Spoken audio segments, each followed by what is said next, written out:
ఏవి స్పీచ్లు ఇవ్వడం అలాంటిది రాదు.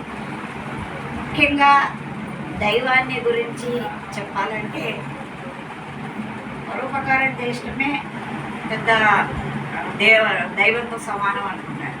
అందరి హృదయాలలో దేవుడు ఉన్నాడు కాబట్టి మనం ఎవరికి ఉపకారం చేసినప్పటికీ అది దేవుడికి చేసినట్టే సమానమైంది.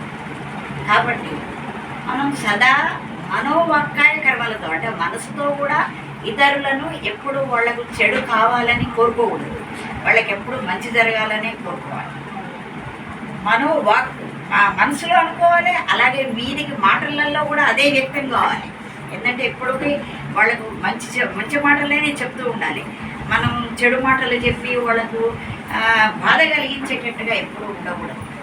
వాళ్ళను సన్మార్గంలో నడిపించేలాగా ఉత్తమమైన మాటలనే బోధించాలి. కానీ నువ్వేదో వాళ్ళను మళ్ళీ దుర్మార్గాల్లోకి పోయేటట్టుగా వాళ్ళలో ఏదో ఈర్ష ద్వేషాలు రెగల్పులు పెట్టేట్టుగా మాటలు చెప్పకూడదు అన్నది నా భావన.